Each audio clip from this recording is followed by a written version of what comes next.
आज मी तुम्हाला मिरचू रेसिपी बनवून दाखवणार आहे। त्यासाठी बघा 150 ग्रॅम मिरच्या घेतलेल्या। मिरच्या कोणत्या तर अशा प्रकारे मिरच्या आहेत बघा। तवा गरम केलेला आहे, त्यामध्ये आपण पहिले थोडंसं एकदम तेल टाकून घ्यायचं। तेल गरम होऊन देऊया, त्याच्यामध्ये ह्या मिरच्या टाकून घ्यायच्या आणि मिरच्यांना काय करायचं माहिती आहे का, डाग पडसर आपल्याला चांगल्या भाजून घ्यायचं आहे। आता हे मी काढून घेते। त्यात आपण परत तेल टाकून घेऊया आणि आता तेल टाकायचे आहे थोडंसंच। त्याच्यामध्ये बघा हे 1 चमचा जिरं घेतलेलं आहे। जिरेला काय केलेलं आहे माहिती आहे का, मी कुटलेलं आहे आणि 10 ते 12 लसणाच्या पाकळ्या मी कुटून घेतल्या होत्या। सगळ्या परतून घेऊया। त्याच्यामध्ये 1 चमचा सफेद तीळ घेतलेले मिक्स करून घेऊया। त्यात टाकायचे आपल्याला 1 मूठभर शेंगदाणे बघा मी भाजून मोठे मोठे कुटून घेतलेले, थोडेसे बारीक कुटले तरी पण चालू शकते।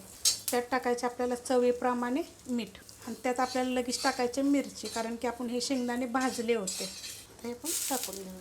तर हे मिक्स करून घेऊया। 2 मिनटं बघा मी चांगलं परतून घेतलेलं आहे आणि असं दाबून दाबून मस्त असं परतून घ्यायचं। मोठ्या आकाराचं एक लिंबू होतं, त्यातला अर्धाच लिंबाचा रस घेतलेला आहे। आता हे मिक्स करून घेऊया। गॅस केलेला आहे बारीक मी थोडासा। मी ह्याच्यावर थोडंसं झाकण ठेवणार आहे, 2 ते 3 मिनटासाठी एकदम पॅक झाकण ठेवायचं। 2 मिनटं बघा मी पॅक झाकण ठेवलं होतं। फक्त एक वाफ काढून घ्यायची। मस्त बघा असे झालेलं आहे।